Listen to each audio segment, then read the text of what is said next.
A voz da minha mãe ao telefone era tão casual como se estivesse comentando sobre o tempo. É melhor que você não venha, Clara. Parei de girar a colher na minha xícara de chá. O quê? Mãe, do que você está falando? Ao fundo, pude ouvir uma gargalhada. Minha irmã, Sofia, provavelmente estavam experimentando véus. O casamento, querida. O casamento da Sofia. Ela suspirou, como se eu estivesse sendo deliberadamente obtusa. Nós todos decidimos. Seria melhor se você não estivesse presente. Minha mão se fechou em torno do telefone, os nós dos meus dedos ficando brancos. Por quê? A voz dela passou de displicente para afiada, mas ainda estava coberta por uma camada de açúcar. Você sabe como você pode ser. Você ia estragar o astral. Uma risada escapou dos meus lábios, mas foi um som curto, agudo e feio.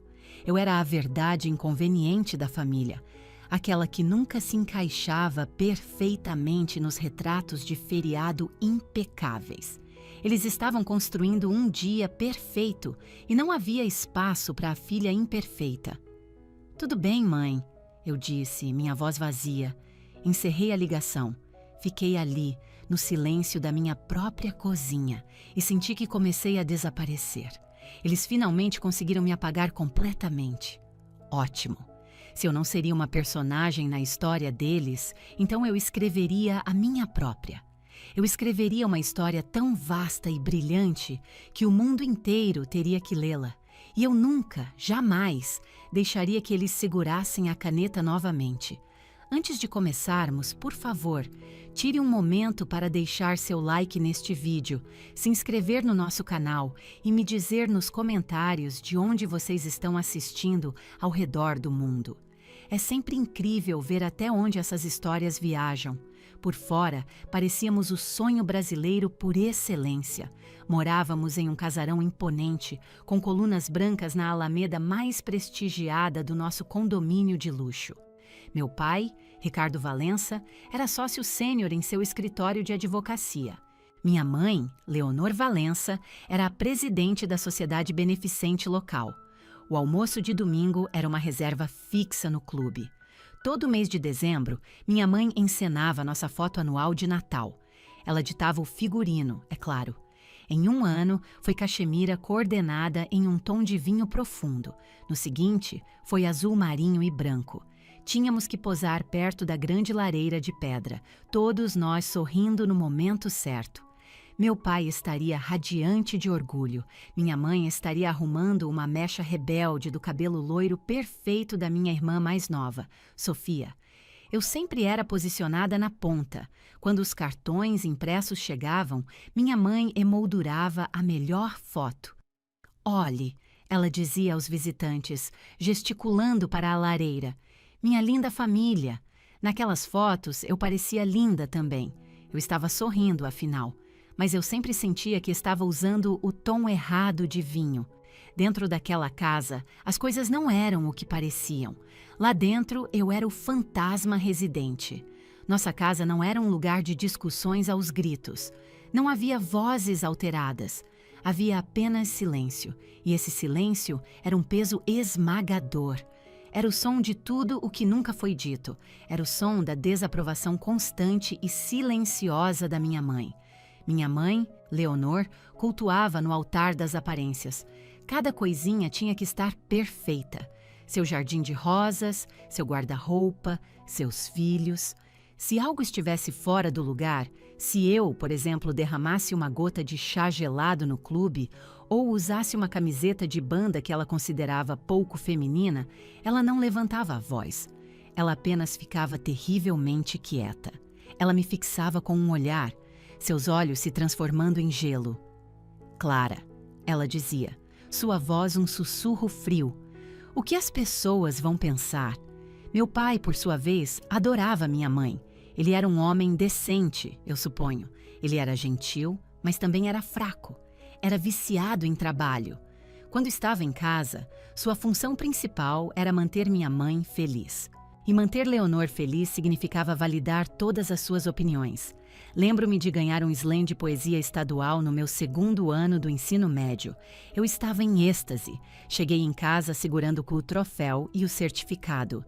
Pai, olha, eu disse, erguendo-o para ele ver. Ele sorriu, mas seus olhos já estavam olhando para minha mãe, que estava absorta em um catálogo. Isso é fantástico, querida. Você é uma verdadeira artista com as palavras. Leonor, você viu? A Clara ganhou aquela coisa de poesia dela. Minha mãe ergueu o olhar, sua expressão totalmente vazia. Ela não sorriu. Ah, que bom! Você se lembrou de colocar o lixo reciclável para fora? O caminhão passa cedo amanhã. O troféu de repente pareceu tolo e pesado em minhas mãos. Levei-o para o meu quarto e o enfiei no fundo do meu armário. Nunca mais olhei para ele. E então havia a Sofia. Sofia era o sol em torno do qual nossa família orbitava. Ela era 2 anos mais nova que eu, loira, efervescente e naturalmente encantadora. Ela era tudo o que minha mãe queria em uma filha. Ela era tudo o que eu não era. Eu era introspectiva. Preferia a companhia dos livros. Meu cabelo castanho geralmente estava apenas amarrado em um coque bagunçado. Sofia era a líder da equipe de dança. Ela tinha uma risada que podia fazer uma sala inteira se virar e sorrir. Meus pais a idolatravam. Eles nunca perdiam um único recital dela, sempre aplaudindo mais alto.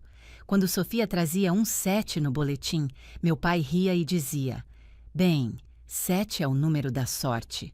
Quando eu trazia um boletim só com notas altas, minha mãe perguntava: "Nenhuma nota 10? Você se distraiu na aula?" Aprendi as regras muito cedo. Em nossa casa, o silêncio era a moeda que você pagava por afeto. Para ser amado, você tinha que ser quieto. Você tinha que se misturar. Você tinha que ser tão impecável quanto as fotos de Natal. Se você fosse bagunçado, se fosse complicado, se tivesse problemas, você era varrido para debaixo do tapete. Você era ignorado. Eu era o problema. Eu era aquela que era intensa demais. Eu era aquela que era sensível demais. Por que você não pode ser mais como a sua irmã? Minha mãe suspirava, observando Sofia fofocar e rir com suas amigas na piscina, enquanto eu sentava na sombra com um romance. Eu não sabia como ser como a Sofia. Eu só sabia ser eu mesma, e eu mesma nunca era bem o suficiente. Ainda assim, eu não parei de tentar. Pensei que se eu apenas me esforçasse mais, se me tornasse bem-sucedida o suficiente, se fosse quieta o suficiente, eles finalmente me veriam. Eu comparecia a todas as reuniões de família, trazia presentes atenciosos para aniversários e feriados. Consegui um ótimo emprego em estratégia de marca depois de me formar. Mudei-me para um apartamento chique na cidade. Tentei tanto ser a filha de que eles poderiam se orgulhar. Eu aparecia no Natal, com os braços cheios de presentes. Passava semanas encontrando o lenço de seda da Hermès, perfeito para minha mãe. O mais recente driver de alta tecnologia para o jogo de golfe do meu pai. A bolsa da moda que Sofia estava de olho. "Ah", minha mãe dizia, desembrulhando o lenço, "que interessante." Ela o dobrava perfeitamente de volta em sua caixa. Eu nunca mais o veria. Sofia abria sua bolsa, soltava um grito de alegria e me dava um grande abraço. "Obrigada, Clara, estou obcecada." 2 dias depois, eu a via carregando a antiga que minha mãe havia comprado para ela na temporada passada. Eu apenas continuei aparecendo, continuei sorrindo para as fotos, continuei pensando que meu esforço poderia de alguma forma preencher a lacuna, seja lá o que fosse que me tornava tão diferente. Pensei que se eu pudesse aperfeiçoar o exterior, eles poderiam simplesmente esquecer as partes de mim que achavam tão inconvenientes. Nunca funcionou. Eu ainda era o fantasma. Eu ainda era a garota no final da fila, no tom errado de vinho, parada um pouco fora do brilho quente da lareira.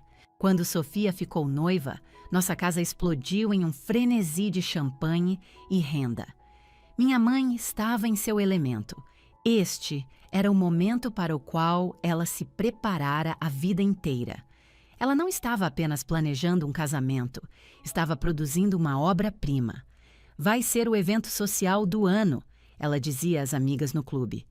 Eu estava genuinamente feliz por Sofia. De verdade. Ela e seu noivo, um cara agradável de uma boa família, pareciam perfeitos um para o outro. E eu amava minha irmã. Pensei, talvez esta seja a minha chance. Um casamento é sobre família. Talvez seja aqui que eu possa finalmente encontrar meu lugar. Eu era tão ingênua. Eu trabalho com marketing. Sou uma organizadora. Sou uma planejadora. Mãe, eu disse uma semana após a festa de noivado que ajudei a organizar. Eu estava pesquisando fotógrafos e tenho algumas sugestões. Há um artista brilhante que conheço que faz fotos espontâneas incríveis. Eu tinha uma apresentação inteira pronta no meu tablet. Minha mãe estava em sua escrivaninha antiga, escrevendo convites com uma caneta de caligrafia. Ela não se deu ao trabalho de olhar para cima. Obrigada, Clara, mas isso já foi resolvido. Eu esperei. Ah, quem vocês escolheram? Um contato meu de Nova York, já está tudo sob controle. Ah, tudo bem. Fiquei ali, me sentindo uma tola. Bem, e a banda? Sei que você quer um conjunto de jazz para a recepção. Tem uma lista de... Resolvido, disse ela, pressionando um selo de cera em um envelope. Degustação do menu? Sofia e eu vamos fazer isso neste sábado. Eu poderia ir junto, ofereci, minha voz já soando menor. Posso tirar a manhã de folga do trabalho. Ela finalmente olhou para cima, seus olhos vazios de qualquer emoção. Clara, é só uma coisa de mãe e filha. Você está tão atolada com sua carreira. Não queremos ser um incômodo. Eu não estava atolada. Ela sabia disso. Não é incômodo nenhum. Insisti. Eu adoraria ajudar. Que amável. Ela se virou de volta para seus envelopes. Mas estamos bem. Já está tudo resolvido. Já está tudo resolvido. Esse era o novo refrão. Era a nova maneira educada de dizer: você não é bem-vinda aqui. Tentei abordar Sofia diretamente, liguei para ela. Oi, Fia. Só queria saber se você precisa de uma mão com o planejamento da despedida de solteira. Sei que você tem um círculo enorme de amigas. Ah, oi, Clara, disse ela, parecendo distraída. Não, já resolvemos isso na semana passada. A mamãe encontrou a planejadora perfeita. Não se preocupe com isso. Eu não estava preocupada, eu disse. Eu só queria fazer parte disso. Eu sei. É que a mamãe está com tudo. É mais fácil deixar que ela cuide de tudo. Você sabe como ela é. Sim, eu sabia. Eu sabia exatamente como ela é. Ela consegue o que quer. E o que ela não queria, aparentemente, era eu. O corte final e mais silencioso veio uma semana depois. Meu celular vibrou com uma mensagem da minha prima, Amélia. Amélia morava do outro lado do país, mas era uma das madrinhas de Sofia. A mensagem era simplesmente uma foto, uma captura de tela. No topo da captura de tela estava o nome de um grupo de bate-papo. As Belas do Casamento da Sofia. Abaixo, vi uma longa lista de participantes. Minha mãe, minha tia, todas as minhas primas, Sofia e toda a sua comitiva de casamento. Até o nome do meu pai estava na lista. A mensagem que Amélia havia capturado era da minha mãe. Atualização de logística pessoal. O transporte do hotel para a capela partirá às 15 horas em ponto. Ricardo, você está encarregado do champanhe. Percorri a lista de nomes no bate-papo novamente, meu coração afundando. Todos, cada membro relevante da família estava naquele bate-papo, exceto eu. Meus dedos pareciam gelo enquanto eu digitava de volta para a Amélia. Parece divertido. 1 minuto depois ela respondeu. Meu Deus, Clara, me desculpe. Pensei que você estivesse nesse grupo. Eu queria mandar isso para minha mãe. Fiquei olhando para a tela. Pensei que você estivesse nesse grupo. Não respondi a Amélia. Apenas desliguei meu celular. Um grupo de bate-papo. Era uma coisa tão pequena e estúpida. Mas era uma linha traçada na areia digital. Era um muro. E eu estava do lado errado. Esperei até que minha respiração se acalmasse. Então liguei para minha mãe. Oi, mãe, uma perguntinha. Tentei parecer despreocupada. Acho que a Amélia me mandou sem querer uma captura de tela de um grupo da família para o casamento. Você esqueceu de me adicionar? Houve uma pausa, uma longa e fria.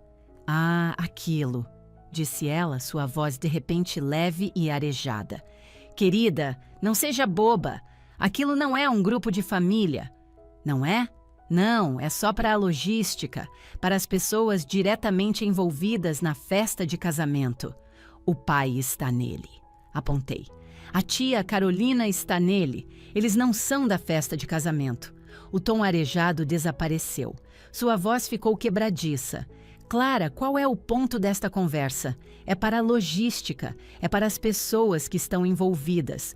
Você não precisa se incomodar com todos os pequenos detalhes. Eu queria estar envolvida, sussurrei. Bem, é um pouco tarde para isso, ela retrucou. Tudo já está resolvido. A dor daquilo não foi nada comparada ao que veio a seguir. Os convites eram obras de arte, papel cartão pesado, em tom creme, com letras douradas em relevo. Minha mãe havia contratado um calígrafo renomado. Eu sabia disso porque minha melhor amiga, Maia, me mostrou o dela. Clara, isso aqui é intenso, parece um decreto real, ela disse, segurando-o contra a luz. Maia foi convidada. Meus pais a conheciam desde que éramos crianças. Claro que ela foi convidada. Meus primos estavam postando seus convites nas redes sociais. Tão honrado! Mal posso esperar para celebrar. Minha tia me ligou para discutir sua roupa. Você está pensando em usar verde, Clara? Acho que você deveria usar verde. Combina com seus olhos. Ainda não decidi, tia Carolina. Menti. Uma semana se passou. Minha caixa de correio continha apenas correspondência inútil e contas. Outra semana, eu disse a mim mesma que o meu se perdeu no correio. Eu disse a mim mesma que minha mãe estava planejando me entregar em mãos.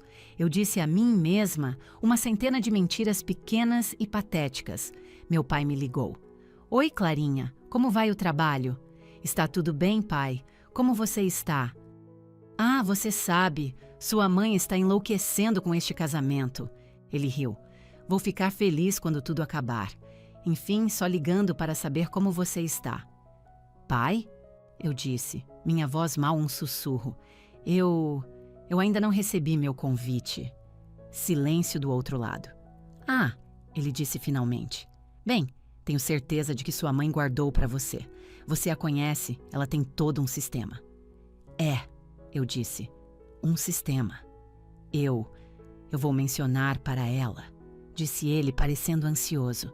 Preciso ir, querida, te amo. Ele desligou. Ele nunca mencionou para ela, ou se o fez, não fez diferença. Eu não podia mais viver naquela incerteza silenciosa. Não podia continuar verificando a caixa de correio vazia. Eu precisava saber, precisava ouvir as palavras. Liguei para minha mãe com as mãos trêmulas. Oi, mãe, sou eu. Clara, estou muito ocupada. O que foi? Eu só estava ligando sobre o convite para o casamento. Ainda não recebi o meu. Um longo e dramático suspiro. O som de sua profunda inconveniência. Ah, Clara, que bom que você ligou. Eu queria falar com você sobre isso. Meu estômago despencou.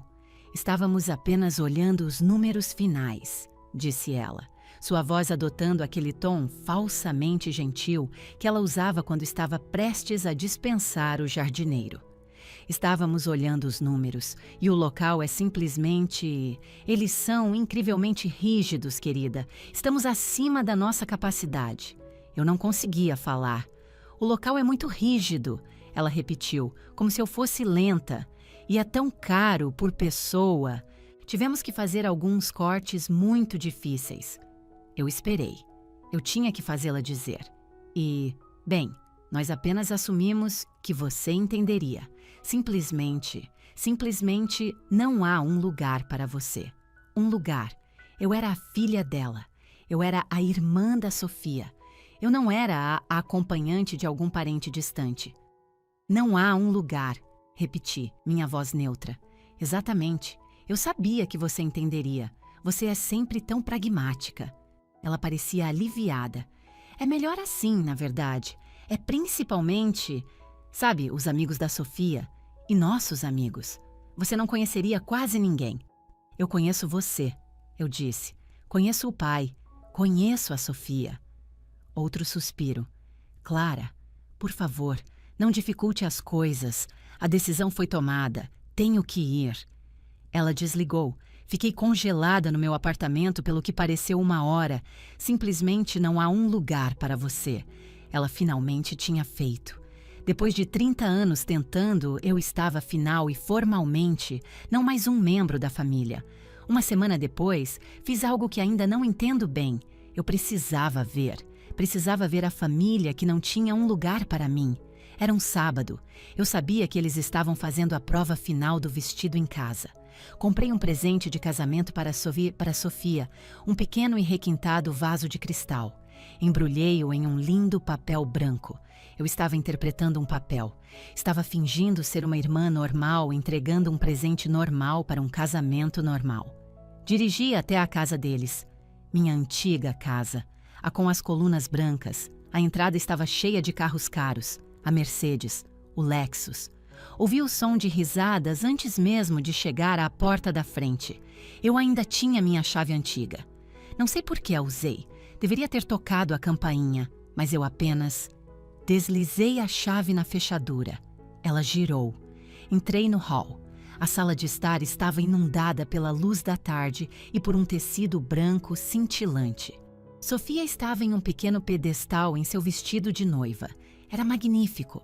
Ela parecia uma princesa de conto de fadas. Minha mãe estava no sofá, enxugando os olhos com um lenço de seda, chorando lágrimas suaves e alegres. Minha tia Carolina estava lá. 3 das amigas de Sofia, as madrinhas, estavam bebendo champanhe. Meu pai estava no canto, segurando uma taça, radiante. Todos estavam rindo, seus rostos voltados para Sofia em adoração. Eu estava na porta, segurando meu pequeno presente perfeitamente embrulhado. As risadas morreram. Uma por uma, suas cabeças se viraram. As mãos de Sofia voaram para a boca. Meu pai, de repente, achou seus sapatos fascinantes. As lágrimas felizes da minha mãe desapareceram. Seu rosto endureceu em uma máscara de fúria. Ela se levantou. Caminhou em minha direção. Ela não me tocou. Passou direto por mim para o hall, efetivamente me empurrando para si à porta. Ela falou em um sussurro cruel. Clara, o que você está fazendo aqui? Você não pode estar aqui. Eu ergui o presente. Eu só trouxe isso para a Sofia. Os olhos da minha mãe não estavam tristes. Eram de aço frio. Você precisa ir embora, ela sibilou. Você está tornando isso insuportável. Por quê? Perguntei, e odiei que minha voz estivesse falhando. Mãe, apenas me diga o porquê. Apenas me diga a verdadeira razão. Ela olhou de volta para a sala de estar, para sua filha perfeita, em seu vestido perfeito, na luz perfeita da tarde. Então ela olhou de volta para mim, a filha que não pertencia. Porque você estragaria o astral, ela sussurrou. As palavras eram como pequenos cacos de vidro. Você sempre estraga. Você é muito melancólica. Você é demais. Este é o dia da Sofia. Este é o meu dia. Este é o nosso dia perfeito. E você não vai estragá-lo. Ela arrancou o presente da minha mão sem nem olhar e o colocou em uma mesa lateral. Vá para casa, Clara. Olhei por cima do ombro dela. Sofia ainda estava no pedestal, nos observando, seu rosto uma máscara em branco. Ela não se moveu, não disse uma única palavra. Meu pai estava olhando atentamente para sua taça de champanhe. Ninguém encontrou meu olhar. Eu me virei, saí pela porta, entrei no meu carro. Sentei na entrada por um longo momento, olhando para a grande casa branca. Minha mãe estava certa. Eu não estava triste. Eu era nada. Eu estava totalmente lúcida. Aquela única frase. Você estragaria o astral. Aquela frase não apenas partiu meu coração. Ela cortou o último fio de qualquer família que eu pensei que tinha. Aquela frase me libertou. Eu não chorei, apenas dirigi. Não tenho ideia por quanto tempo. A dormência era um cobertor. Era frio, mas protetor. As palavras da minha mãe ecoavam na minha cabeça. Você estragaria o astral. Você estragaria o astral. Ela não disse: me desculpe. Ela não disse: é complicado. Ela disse: você é o problema. Acabei no apartamento da Maia, o único santuário em que consegui pensar. Ela abriu a porta e seu sorriso alegre desapareceu imediatamente. Ela viu meu rosto. Ela viu o vazio. Ela não perguntou o que estava errado. Apenas abriu mais a porta, pegou gentilmente as chaves da minha mão mole e me levou para dentro. Ela me sentou em seu sofá verde confortável e um pouco desgastado. Foi para a cozinha. Ouvi o tilintar de gelo contra o vidro. Ela voltou e me entregou um copo. Era uísque. Beba, ela ordenou. Eu bebi. Queimou um caminho pela minha garganta. Foi a primeira coisa que senti em horas. Contei tudo a ela. A caixa de correio vazia. O telefonema em que minha mãe disse que não havia lugar. A ida até a casa. O vestido. O champanhe. E então, contei-lhe o sussurro. Ela disse que eu estragaria o astral. Eu disse as palavras em voz alta, e foi aí que finalmente desabei. As lágrimas não foram altas ou dramáticas. Apenas sentei no sofá verde da Maia, segurando seu uísque, e chorei lágrimas silenciosas e quentes. Chorei pela menininha no final da fila da foto de Natal. Chorei pela garota que escondeu seu troféu de poesia em um armário. Chorei pela mulher segurando um presente de casamento em um hall, sendo informada de que era demais. Maia não tentou consertar. Apenas sentou-se ao meu lado, colocou o braço em volta dos meus ombros e me deixou quebrar. Quando as lágrimas finalmente diminuíram, me senti completamente esvaziada. Eu os odeio, sussurrei, minha voz rouca. Maia, eu os odeio. Bom, disse ela, dando um aperto firme no meu ombro. Isso é um ponto de partida. Eu quero me vingar, eu disse. Quero invadir o casamento. Quero me levantar e contar a todos o que eles fizeram. Quero espalhar tudo pela internet. Quero queimar o mundinho perfeito deles até o chão. Maia ficou quieta por um momento. Ela pegou o copo agora vazio da minha mão. Você poderia, disse ela, sua voz pensativa. Você com certeza poderia fazer isso. Você poderia acender esse fósforo e ir embora como uma estrela de cinema. Eu vou, eu disse, sentando-me mais ereta. O uísque e a raiva eram uma combinação potente. Mas Clara... Ela se virou para mim, seus olhos afiados e claros. Pense bem. O que sua mãe espera de você agora? Eu pisquei. O quê? O que ela espera? Ela acabou de te dizer. Ela espera que você seja melancólica. Ela espera que você seja demais. Ela espera que você estrague o astral. Se você invadir aquele casamento, se aparecer gritando e fazendo uma cena, você está apenas dando a ela exatamente o que ela quer.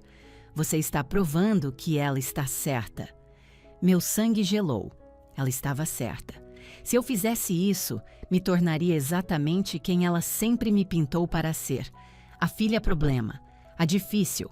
Ela diria a todos: viram? É por isso que não a queríamos aqui. Ela é instável. E todos acenariam com simpatia e dariam um tapinha nas costas dela. E eu seria a vilã. De novo. Eles já escreveram esse roteiro para mim, eu disse, a percepção me atingindo como um golpe físico. Exatamente, disse Maia. Eles já te escalaram como a vilã. Ela se inclinou para mais perto. Então não interprete o papel. Não se vingue, Clara. Vingança é pequena. É do tamanho deles. Ela sorriu, um sorriso lento e brilhante. Seja maior, não queime o mundo deles. Construa o seu próprio império e faça com que eles assistam. As palavras dela foram como um raio. Não vingança, reinvenção. Vingança era sobre eles, era sobre tentar fazê-los sentir a dor que eu sentia. Reinvenção. Isso era sobre mim. Não era sobre destruir a casa deles, era sobre construir a minha própria, um castelo. Faça com que eles assistam, repeti. Pensei no Lucas, meu noivo. Lucas, que eu conhecia através de um projeto de trabalho. Lucas, que era gentil e centrado e que me via, realmente me via. Lucas, que me pediu em casamento em uma terça-feira qualquer na nossa cozinha, porque disse que não conseguia imaginar esperar mais um dia. Lucas, a quem minha família chamava de muito simpático. Ele é muito quieto, não é? Minha mãe comentou depois de conhecê-lo. O que ela queria dizer era: ele não é rico. Eu vinha adiando nossos próprios planos de casamento. Eu estava esperando. Esperando o quê? Que minha família me desse um lugar à mesa deles? Não. Aquela centelha de ideia não era uma centelha. Era um incêndio. Levantei-me do sofá da Maia. Eu não estava mais vazia. Estava cheia de algo novo. Não era apenas raiva, era propósito. Clara, onde você vai? Para casa, eu disse. Preciso ligar para o Lucas. Temos um casamento para planejar. O sorriso da Maia ficou ainda maior. Nossa, Clara, isso vai ser épico. Saí do apartamento dela, entrei no meu carro e liguei para o Lucas. Ele atendeu no segundo toque. Oi, meu bem, está tudo bem? Você parece... Estou incrível, eu disse, e me surpreendi ao perceber que era verdade. Lucas, o que você acha de nos casarmos? Acho ótimo, disse ele com uma risada. Você tem uma data em mente? Ainda não sei a data, eu disse, entrando na rua. Mas sei de uma coisa. Meu casamento não será pequeno, não será quieto, não será escondido em algum clube abafado. Meu casamento não será sobre aparências, não será sobre quem consegue um lugar. Lucas, eu disse, minha voz cheia de um estranho novo poder. Quero que nosso casamento seja visto pelo mundo inteiro. Houve uma breve pausa. Ok, disse ele, sua voz calma e firme como sempre. Me diga o que você está pensando. Dirigi para casa e contei a ele. Contei tudo. Cansei de ser o fantasma. Cansei de ser o problema. Se eles iam me apagar da história deles, eu escreveria a minha própria. Eu escreveria uma história tão grande e tão brilhante que eles não teriam escolha a não ser lê-la. Eles não teriam escolha a não ser me ver. Não como a vítima deles, mas como aquela que escapou. Entrei no nosso apartamento. Lucas estava no sofá, com o laptop aberto. Nossa sala era modesta, mas era nosso santuário. Era o único lugar no mundo onde eu não sentia que precisava atuar. Ele ergueu o olhar quando entrei. Viu meu rosto. Clara, o que aconteceu? Ele fechou o laptop com um estalo. Foi sua mãe? Eu não respondi. Apenas caminhei até ele e o beijei. Não foi um beijo rápido. Foi longo e lento. Um beijo que dizia: por favor, apenas me abrace. Por favor, seja minha âncora. Ele me abraçou forte. Tão ruim assim, hein? Pior, eu disse em seu ombro. Não, não pior. Final. Eles oficialmente me desconvidaram do casamento. Ele se afastou para me olhar, seus olhos normalmente calmos faiscando de raiva. Ela o quê? Ela disse que não havia um lugar. Eu disse. E então eu fui até a casa e ela me disse que eu estragaria o astral. Ela... Lucas se levantou e começou a andar de um lado para o outro. Ele era um homem quieto, mas eu podia ver a raiva fervendo na maneira como ele cerrava e abria os punhos. Eu vou ligar para ela. Não. Minha voz foi firme. Surpreendeu a nós dois. Clara, ela não pode fazer isso com você. Seu pai não pode simplesmente deixar que ela... Eles fizeram, eu disse. E eu cansei, Lucas. Cansei de ser a garota triste. Cansei de ser o problema. Ele parou de andar e olhou para mim. O que isso significa? Significa que não vou me vingar, eu disse, ecoando as palavras de Maia. Vingança é o que ela espera. Ela espera que eu tenha um colapso. Ela espera que eu chore e grite e prove que ela está certa. Eu não vou. Respirei fundo. Quero me casar, você e eu. Mas não quero um casamento pequeno. Não quero fugir para casar. Quero construir algo. Algo que ela não possa tocar. Algo que ela não possa ignorar. Comecei a expor minha ideia. Não toda, mas a semente dela. Quero um casamento que seja o completo oposto do dela. O dela é pequeno, exclusivo e mesquinho. Quero que o nosso seja grande, aberto e para todos. Lucas me observava, ouvindo atentamente. Quero usar minhas habilidades, eu disse, as palavras saindo atropeladas. Todos os contatos que construí, as agências de relações públicas, os designers que me devem favores, quero construir uma declaração. Uma declaração, ele repetiu. Eles acham que sou um fracasso, eu disse. Eles acham que sou apenas a filha triste deles com um empreguinho legal. Eles acham que você é apenas um cara quieto que eles podem dispensar. Eles estão tentando nos apagar. Eu não quero ser apagada. Ele veio e pegou minhas mãos nas dele. As dele eram quentes e firmes. Então, o que vamos fazer, Clara? Vamos planejar um casamento, eu disse. Em completo segredo, sem posts em redes sociais, sem dicas. Não contamos a ninguém que fale com eles, nem minhas tias, nem meus primos, apenas nós e a Maia. Ele sorriu, um sorriso lento e genuíno. Ok, vamos fazer do seu jeito. Vamos fazer disso uma obra-prima. Ele apertou minhas mãos. Qual é o primeiro passo? Eu nunca o amei tanto quanto naquele momento. Naquela noite, não dormimos. Abrimos meu laptop e começamos a trabalhar. Não navegamos em blogs de casamento. Começamos uma nova pasta na minha área de trabalho. Projeto Horizonte.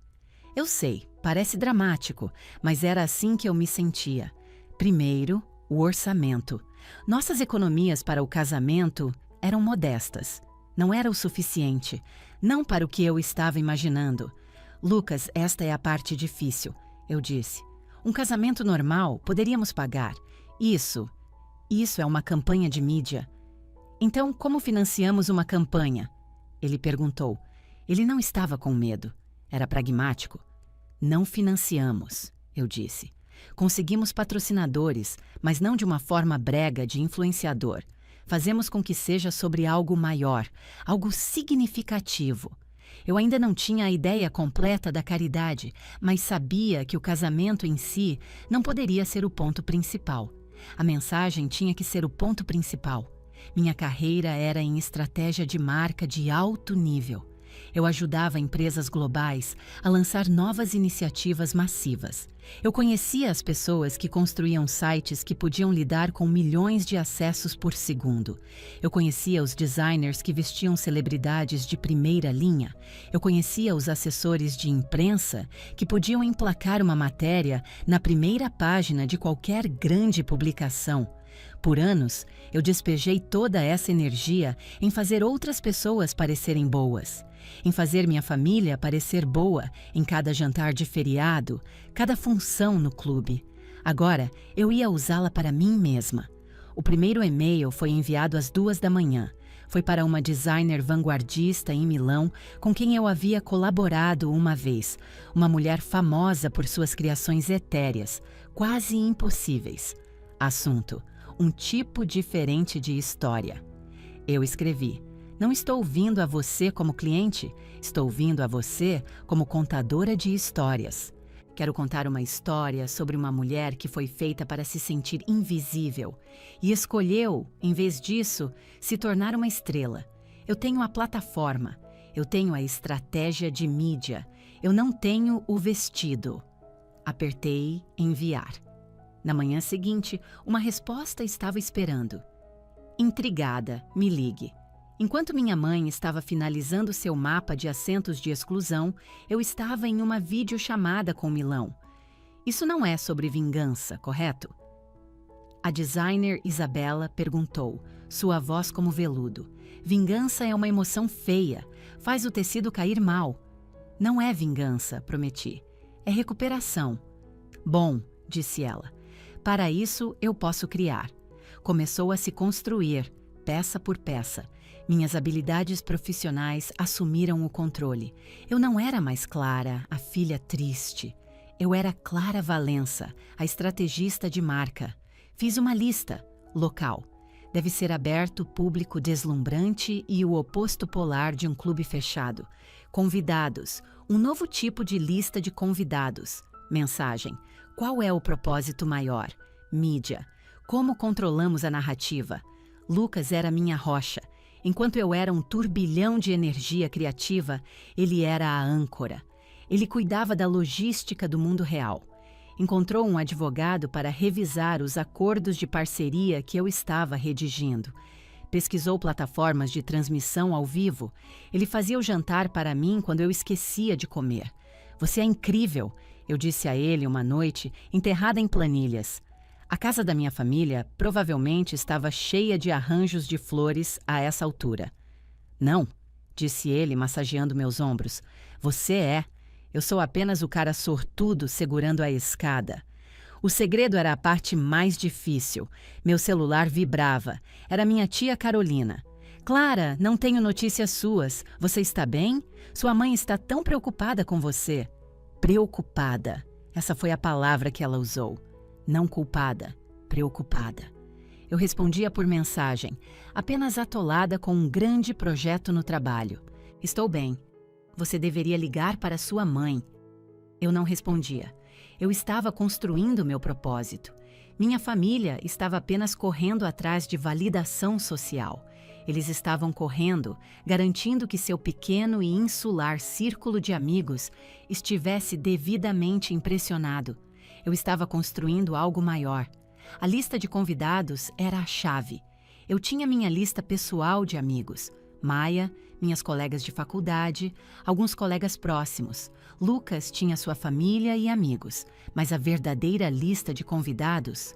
Percorri meus contatos profissionais. Diretores de relações públicas em Londres, editores de revistas em Nova York, filantropos de tecnologia no Vale do Silício, influenciadores focados em impacto social. Comecei a redigir o convite. Não era um convite para um casamento, era um convite para uma transmissão global. Um evento de lançamento. Eu estava montando um exército de testemunhas. "Clara", disse Lucas uma noite, cerca de um mês após nosso planejamento frenético. "Isso é enorme, é brilhante. Mas para que serve? Quero dizer, além de nós?" "Você disse que queria uma mensagem." Ele estava certo. Era grande e brilhante, mas ainda era, em sua essência, sobre mim. Ainda era uma reação a eles. E se fosse apenas sobre mim, não era reinvenção. Era apenas um "eu te avisei", muito grande e muito caro. Ainda era, à sua maneira, vingança. "Você está certo", eu disse, um pavor frio me invadindo. "Ainda é sobre eles. Depois de tudo isso, ainda é sobre eles." "Não", disse ele gentilmente. "Não é. Você só precisa da peça final. Qual é o porquê? Por que o mundo deveria sintonizar? O que estamos dando a eles?" Pensei em todos os anos em que me senti pequena e invisível. Todas as vezes em que me disseram para ficar quieta, para não estragar o astral. Eu era uma das sortudas. Eu tinha um ótimo emprego. Eu tinha o Lucas. Eu tinha a Maia. Eu podia construir minha própria saída. E as pessoas que não podiam? E as crianças a quem dizem que são demais e não tem ninguém para ampará-las quando caem? "Eu sei", eu disse, uma nova clareza me invadindo. "Eu sei o porquê." O porquê mudou tudo. Concentrou toda a minha dor e raiva em um único e nítido ponto de luz. O casamento não era para mim, era para todos que já se sentiram excluídos. Liguei para o Lucas do meu escritório no dia seguinte. "É uma instituição de caridade", eu disse. "Uma caridade?" "Sim, a coisa toda. A transmissão, a mídia, o projeto. Não é sobre nós. É uma arrecadação de fundos para programas de artes e mentoria, para crianças de comunidades carentes, a quem dizem que não há um lugar para elas." Ele ficou quieto por um segundo. "Clara, isso é brilhante. É ou é loucura?" "É brilhantemente louco", disse ele. "E é perfeito. Não é vingança. É propósito. Foi quando nomeamos. Abandonamos o projeto. Horizonte. Era muito vago. Vamos chamar de o voto à beira-mar", eu disse. "Por que à beira-mar?" "Porque vamos fazer na costa, uma praia particular na Costa Esmeralda, em Santa Catarina. O mais longe possível do mundo deles. E porque a beira-mar é o limite. É onde a terra termina e algo maior e desconhecido começa. É sobre liberdade." "O voto à beira-mar", disse ele, testando o nome. Eu amo. Soa esperançoso. Agora eu tinha uma história real para contar. Voltei aos meus contatos. Os designers, os planejadores, as empresas de tecnologia. Eu não estava mais pedindo favores para o meu casamento pessoal.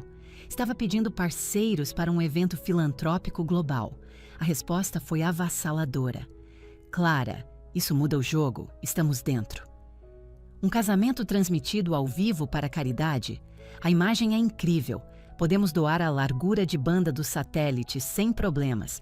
As pessoas queriam fazer parte de algo bom. O mundo da minha família era tão pequeno, brigando por cores de guardanapo em uma sala trancada. Eu estava construindo um palco para o mundo inteiro. Marcamos a data. Foi um risco calculado. Era exatamente no mesmo dia do casamento de Sofia. Clara, você tem certeza? Lucas perguntou, o rosto marcado pela preocupação. Isso parece vingança. Não, eu disse com firmeza.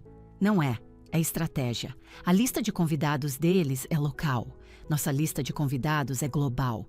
Eles estarão na igreja deles, checando os relógios enquanto o mundo deles fica menor. Nós estaremos na costa, mudando o mundo. Não estou competindo com o dia dela. Estou reivindicando o meu dia. O dia que eles tentaram roubar de mim. Ele assentiu lentamente. Ok, então, vamos reivindicá-lo. O local era um trecho de praia particular deslumbrante perto de uma cidade na Costa Esmeralda. Exigia licenças, segurança, um esforço logístico massivo. Lucas foi um gênio gerenciando todos os detalhes com os quais uma vez me disseram que eu não deveria me incomodar. E então, o pacote de Isabela chegou de Milão. Veio em uma caixa de madeira literal, com quase 2 metros de altura. Maia veio para me ajudar a abri-la enquanto Lucas estava no trabalho. Meu Deus, Clara, disse ela, abrindo a tampa. Isso não é um vestido, é uma instalação de arte. Nós o tiramos, não era um vestido, era luz de estrelas, não era branco. O mundo da minha mãe era branco. Meu vestido era o azul escuro cintilante de um céu à meia-noite. Isabela o havia bordado à mão com milhares de pequenos cristais, brilhantes, dispostos nos padrões de constelações. Ela o chama de O Navegador, sussurrei, tocando o necido. Era seda, mas parecia noite líquida. Ela disse que era para a mulher que aprende a navegar por suas próprias estrelas. Eu estava tão acostumada a usar cores discretas, a me misturar, a ser a sombra. Vista, disse Maia, sua voz embargada de emoção. Aqui, na minha sala? Agora mesmo, Clara Valença. Vista. Tirei minhas roupas e entrei no vestido. A seda estava fria contra minha pele. Virei-me para olhar no pequeno e simples espelho perto da nossa porta da frente. Eu não me reconheci. Não a eu que eu conhecia. Não vi a garota triste. Não vi a filha problema. Não vi o fantasma. Eu vi uma rainha. O vestido não me escondia. Ele me revelava. Era poderoso. Era lindo. Era meu. Eu me vi claramente pela primeira vez. Não esquecida, mas renascida. Maia estava chorando. Clara. Oh, Clara. Sua mãe vai detestar. Eu ri. Uma risada real e genuína. Foi o maior elogio que ela poderia ter me dado. Sim, eu disse. Ela vai. Não é apropriado, disse Maia, imitando perfeitamente o tom afetado da minha mãe. Não é recatado, acrescentei. Não é o que as pessoas vão pensar. Rimos até chorar. O resto do plano se encaixou como dominós. A transmissão ao vivo seria hospedada em um site personalizado com um botão proeminente de doe. Todos os lucros iriam para a Fundação Porta Aberta. Enviamos os kits de imprensa para a lista de mídia global que passei uma década construindo. Eu mesma escrevi o texto. Isto não é um casamento, é um voto. Um voto de que ser visto é um direito, não um privilégio. Um voto de que nenhuma criança deveria ouvir que não há lugar para ela. Junte-se a Clara Valença e Lucas Ribeiro enquanto eles fazem seu voto e ajude-os a mantê-lo.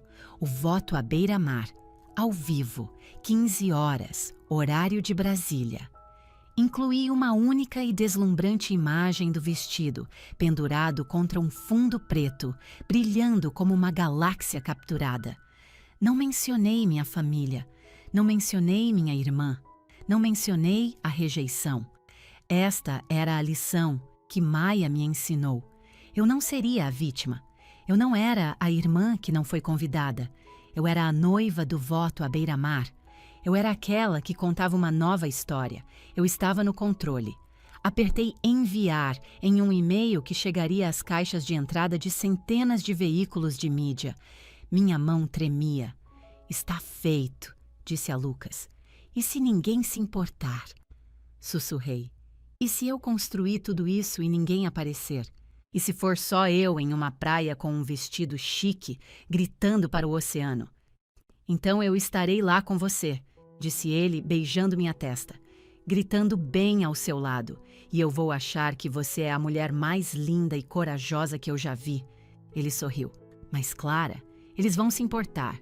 Você deu a eles uma história e tanto. Uma semana depois, o primeiro artigo foi publicado. Foi em uma grande revista online. Manchete. O casamento do ano não é um casamento, é um movimento. Tinha começado. Na manhã do casamento, acordei antes do amanhecer. Nossa suíte de hotel tinha uma vista panorâmica do Atlântico. O céu era de um roxo profundo e aveludado. Lucas ainda dormia ao meu lado. Saí da cama e fui para a varanda. O ar estava frio e puro, cheirando a sal e a possibilidades infinitas.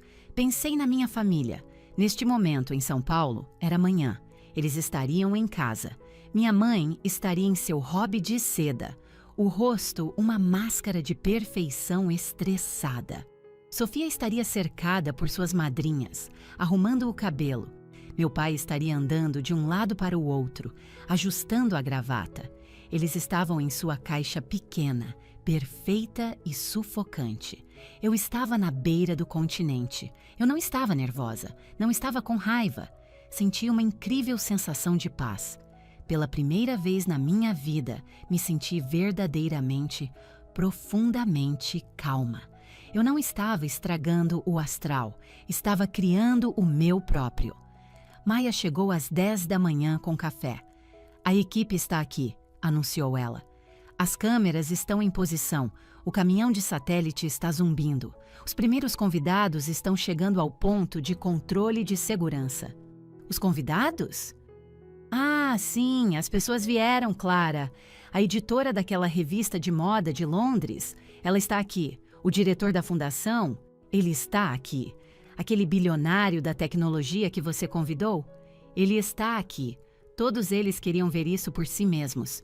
Tínhamos 2 listas de convidados. A física era de cerca de 100 pessoas, colegas, contatos de mídia e nossos amigos mais próximos. E a virtual? Maia pegou o celular. Nosso site acabou de entrar no ar com a transmissão prévia. Meu Deus, temos 50 mil pessoas esperando no lobby online. Meu estômago deu um nó. 50 mil. E as primeiras doações já estão chegando, apenas de pessoas na sala de espera. Está funcionando, sussurrei. Claro que está funcionando, disse ela. Agora vamos te colocar na sua galáxia. Preparar-me não foi um assunto de família. Fomos apenas eu e Maia. Foi pacífico. Colocamos músicas que amávamos, relembramos a faculdade. Não os mencionamos uma vez. Quando entrei no navegador, senti um clique, como uma peça final de armadura se encaixando no lugar. Maia fechou o zíper. Ok, disse ela. Não se olhe no espelho ainda. Quero que você veja o quadro completo. Ela me conduziu para fora da suíte e por um caminho particular. A cerimônia não era na areia, mas em um penhasco rochoso com vista para o oceano. Os designers do evento haviam construído uma plataforma simples e transparente. Parecia que estávamos prestes a ficar no ar. Os convidados estavam sentados, vestidos com trajes elegantes e esvoaçantes. Não eram os amigos da minha mãe, eram estranhos, e todos estavam aqui por mim. Lucas estava esperando. Ele não estava no altar, estava no início do corredor. Não vou deixar você andar sozinha, ele disse. Fazemos isso juntos, lado a lado. Ele usava um terno azul escuro simples e bem cortado. Ele olhou para mim e em seus olhos eu vi tudo. Ele apenas me viu. Oi, ele sussurrou, pegando minha mão. Oi, sussurrei de volta. A música começou, um violoncelo solo e assombroso. Começamos a andar, juntos. Ao passarmos pela primeira fila, ouvi alguém sussurrar. É ela, é a Clara Valença, a irmã que não foi convidada. Eu me encolhi. Lucas apertou minha mão. O sussurro não era malicioso. Era parte da história, do mito que havíamos criado. Eu tinha que assumir. Chegamos à plataforma. Estávamos diante de um arco simples de orquídeas brancas, com todo o Oceano Atlântico como nosso pano de fundo. As câmeras estavam lá, pequenas e discretas, mas estavam ligadas. A celebrante, uma mulher maravilhosa que era uma grande amiga de Lucas, começou a falar. Olhei para a vasta extensão de água. Eles estão assistindo, Lucas sussurrou para mim, tão baixo que ninguém mais pôde ouvir. Eu sabia a quem ele se referia. Eles estavam, o mundo inteiro, e minha família. Eram 15 horas em Santa Catarina. Eram 15 horas em São Paulo. A recepção de Sofia estaria começando. Minha mãe estaria checando a maquiagem e alguém naquele casamento, um primo, um amigo, estaria olhando para o celular. Todos eles estariam olhando. Virei a cabeça e sorri para Lucas. Deixe que olhem, sussurrei de volta. Dissemos nossos votos. Não os escrevemos, apenas falamos. Lucas, eu disse, minha voz tremendo um pouco. Por muito tempo eu me senti invisível. Senti como se fosse uma sombra. E então eu te conheci. E você não apenas me viu. Você me fez sentir real. Você é meu lar. Ele segurou minhas mãos com força. Clara, eu não preciso de um grande palco para te ver. Eu teria te visto em um quarto escuro como breu. Estou incrivelmente orgulhoso de estar ao seu lado. Eu te amo. Nós nos beijamos. O oceano pareceu rugir sua aprovação atrás de nós. Os convidados se levantaram e aplaudiram. Um homem na primeira fila, o bilionário da tecnologia, ergueu o celular. Está nos Trending Topics, ele gritou. Hashtag número 1 mundial. Voto à beira-mar. Estava feito. Estávamos casados. O contador de doações apareceu nas telas gigantes e elegantes que havíamos montado para a recepção. No momento em que nos beijamos, no momento em que a hashtag virou tendência, o número começou a subir. 250 mil, 500 mil, 1 milhão. As pessoas estavam vibrando, estavam dançando, bebendo champanhe e comendo comida incrível, mas todos estavam observando os números subirem. Isso não era apenas uma festa de casamento, era um teleton, era uma celebração com um propósito. Maia me encontrou. Ela estava segurando meu celular pessoal, que eu havia deixado em sua bolsa. Está vibrando sem parar, Clara, disse ela com o rosto sério. Está realmente vibrando. Olhei para a tela. 37 chamadas perdidas. Da mamãe, do papai, da Sofia. A festa estava a todo vapor. A música era vibrante. O sol estava se pondo sobre o oceano, pintando o céu em tons de laranja e roxo flamejantes. O contador de doações tinha acabado de passar de 4 milhões de reais e eu estava perto de um alto-falante, segurando meu celular. As mensagens de texto estavam chegando mais rápido do que eu conseguia ler. Abri a primeira da minha mãe. Mãe, Clara, o que é isso? Mãe, sua tia Carolina acabou de me ligar. Ela diz que você está em toda a internet. Mãe, qual o significado disso? Você está fazendo isso no dia do casamento da Sofia? Mãe, isso é uma vergonha. Você está envergonhando esta família. Seu pai está furioso. Ele disse que você enlouqueceu. Mãe, me ligue. Agora. Mãe, como você pôde fazer isso com sua irmã? Você é uma criança egoísta e cruel. Mãe, atenda o telefone. Mãe, atenda o telefone, Clara. Mãe, os sócios do seu pai estão aqui. Eles estão vendo isso. Você está nos arruinando. Li as palavras, envergonhando. Vergonha, egoísta, cruel. As mesmas palavras que ela usou como arma contra mim a vida toda. As palavras que costumavam me destruir. Olhei para elas e não senti nada. Foi a sensação mais estranha. Era como ler uma língua que eu já falei fluentemente, mas que há muito tempo esqueci. As palavras não tinham poder, eram apenas letras em uma tela. Lucas veio por trás de mim e colocou as mãos nos meus braços. Você está bem? Virei-me e mostrei o celular para ele. Ele leu as mensagens, o rosto endurecendo. Nossa, disse ele suavemente. Olha, eu disse e cliquei no próximo nome. Sofia. Sofia. Clara? Sofia. Minhas amigas estão todas me mandando links. Isso é algum tipo de piada doentia? Sofia. É o dia do meu casamento. Por que você está fazendo isso comigo? Sofia. Você não podia simplesmente me deixar ter o meu dia? Sofia. A mamãe está trancada no banheiro chorando. Você a fez chorar. Sofia. Isso é vingança, não é? Fiquei olhando para aquela última linha. Isso é vingança, não é? Eles viram o mundo inteiro assistindo, viram a caridade, viram as manchetes. E tudo o que conseguiam ver era um reflexo de si mesmos. Eles achavam que isso era sobre eles. E então, meu pai. Uma única mensagem. Pai, Clara, por favor, ligue para sua mãe. Ela está muito chateada. Claro, esse era meu pai. Não, você está bem? Não, o que está acontecendo? Apenas, por favor, gerencie as emoções da sua mãe para mim. Minha vida inteira, eu ansiei pela aprovação deles.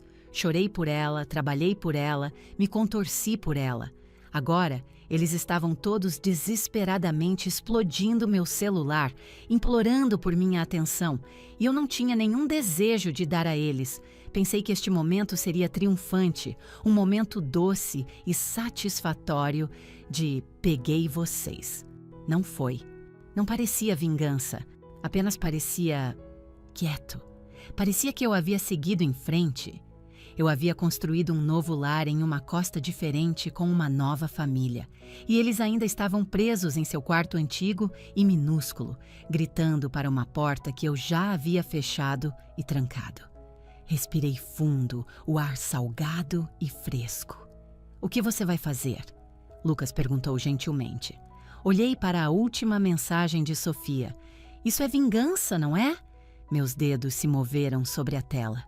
Digitei uma única resposta. Enviei como uma mensagem em grupo para os três. Minha mãe, meu pai e minha irmã. Não, isso é paz. Apertei enviar. Então fiz algo que nunca tive forças para fazer antes. Bloqueei os números deles. Minha mãe, meu pai, minha irmã. Bloquear, bloquear, bloquear. Virei-me para Lucas. Está feito. Ele olhou para mim. Realmente olhou para mim e viu a mudança. Você está... Estou livre, eu disse. Nesse momento a música parou. O diretor da fundação, um homem que eu admirava profundamente, estava no pequeno palco. Com licença, pessoal, disse ele batendo no microfone. Eu tenho um anúncio. Nós acabamos de receber uma ligação. Ele olhou diretamente para mim. Seus olhos brilhando com lágrimas. Uma doação. Uma única doação do CEO de tecnologia que está aqui conosco esta noite. Ele acabou de igualar cada real arrecadado até agora. Acabamos de ultrapassar 10 milhões de reais. A multidão explodiu em um rugido massivo. Lucas me agarrou, me levantou do chão e me girou. Eu estava chorando e rindo ao mesmo tempo. Isso não era vingança. Isso não era sobre eles, era sobre isso. Era sobre 10 milhões de reais para crianças que precisavam de uma chance. Era sobre o bem que eu poderia criar. Esta era a minha história. Olhei para o meu celular. A tela estava preta, estava quieto. Pela primeira vez na minha vida, meu mundo estava cheio de um barulho alto e alegre. E meu celular estava finalmente, abençoadamente, silencioso. Os dias seguintes ao casamento foram um turbilhão. Estávamos em todos os lugares. O casamento que redefiniu a filantropia. da rejeição à recuperação, como uma mulher reescreveu sua narrativa. O voto à beira-mar, 10 milhões e contando. Todos os repórteres queriam falar comigo, todos queriam os detalhes escandalosos. Clara, você pode nos dizer exatamente o que sua família fez? Um repórter perguntou, enfiando um microfone na minha cara, enquanto caminhávamos pelo aeroporto. Este projeto não é sobre o meu passado, eu disse, minha voz firme, a mão de Lucas segurando a minha. É sobre o futuro das crianças que estamos ajudando. Se você quer falar sobre minha família, vamos falar sobre a família global, que se uniu para arrecadar esse dinheiro. Recusei-me a dar a eles o drama. Recusei-me a fazer o papel de vítima na história deles. Quando perguntavam, mas por que sua família não a convidou? Eu respondia, não estou aqui para falar sobre quem não estava lá. Estou aqui para falar sobre as milhares de pessoas que apareceram. Mantive-me na mensagem, mantive-me no propósito. O fundo atingiu 12 milhões, depois 15 milhões. A história havia superado o casamento, havia se tornado um símbolo. Cerca de uma semana depois, Maia me enviou um link. A página do Facebook da minha mãe. Ela deve ter me desbloqueado, ou talvez apenas tornou a postagem pública para efeito máximo. Era uma postagem longa e divagante, acompanhada por uma foto de Sofia e eu quando éramos pequenas. Como mãe, você sempre faz o seu melhor, começava. Mas às vezes você comete erros. Meu coração foi partido esta semana, vendo a narrativa que foi tecida sobre minha família. Não somos perfeitos, mas nos amamos ferozmente. Ela continuou. Estou incrivelmente orgulhosa da minha filha, Clara, e do trabalho incrível que ela fez. Seu voto à beira-mar é uma inspiração. Deveríamos tê-la celebrado o tempo todo. E por nossa parte, em sua dor, estamos verdadeiramente arrependidos. Esperamos que com o tempo ela possa encontrar em seu coração o perdão para que possamos ser uma família novamente. Li a coisa toda. Era uma aula magistral de relações públicas. Era minha mãe, percebendo que suas amigas no clube a estavam olhando de lado e se apressando para voltar para o lado certo da história. Foi o pedido de desculpas mais desonesto que eu já li. Fechei o navegador, não respondi, não curti, não comentei. Envolver-se de qualquer forma, mesmo com raiva, seria dar poder a isso. Não importava. Ela não estava se desculpando para mim. Estava se desculpando para sua audiência. A última ligação veio 2 semanas depois. Eu estava no nosso apartamento. Lucas estava fazendo café. Era um domingo normal. Um número desconhecido brilhou na minha tela. Eu atendi. Clara? Era Sofia. Sua voz era pequena e hesitante. Eu não a ouvia há meses. Eu havia bloqueado o número dela, então este devia ser um telefone novo. Fiquei quieta. Clara, por favor, não desligue. Eu só queria dizer, seu casamento foi lindo. Eu assisti à transmissão. Depois, assisti a tudo. Eu esperei. A mamãe está um caco, disse ela. Isso não é problema meu, Sofia, eu disse. Minha voz não era fria, era apenas uma constatação. Eu sei. Ela está furiosa por você não ter respondido à postagem dela. Eu não vou, eu disse simplesmente. Houve um longo silêncio. Eu podia ouvir sua respiração. Você realmente conseguiu, ela sussurrou. Todas aquelas notícias. O dinheiro. Ela fez uma pausa. Você mudou toda a história, Clara. Pensei sobre isso, olhando pela janela do meu apartamento para a cidade abaixo. Não, Sofia, eu disse. Eu não mudei a história. Eu apenas finalmente contei a verdade. Ela começou a chorar, soluços suaves e tristes. Me desculpe, ela sussurrou. Eu tinha tanto medo da mamãe. Sempre tive. Eu sei, eu disse, e eu sabia. Nós podemos te ver? Ela perguntou. Pensei sobre isso. Pensei na casa com as colunas brancas, nas fotos de Natal, nos sussurros. Não, eu disse. Agora não. Talvez um dia, mas não agora. Eu estou ocupada. Tenho que ir.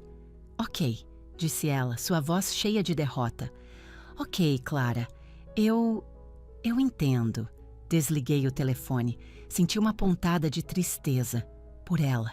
Pela garota que ainda estava presa naquela casa. Mas eu não estava. Lucas me entregou uma xícara de café. Quem era? Minha irmã? Eu disse. Você está bem? Eu sorri. Um sorriso real e fácil. Estou. Realmente estou. Mais tarde, naquele dia, fomos passear. Morávamos perto de uma pequena praia rochosa. Tirei os sapatos e caminhei na beira da água, as ondas frias banhando meus pés. Pensei no meu nome, Clara Valença. Por tanto tempo, esse nome foi uma história escrita por outra pessoa. Uma história de uma garota triste, difícil e melancólica. Agora, meu nome era meu. A maré subiu, apagando minhas pegadas na areia molhada. Observei-as desaparecer. A areia mudaria. O oceano mudaria, mas eu finalmente sabia quem eu era. Meu nome era meu e eu estava livre. Fim da história.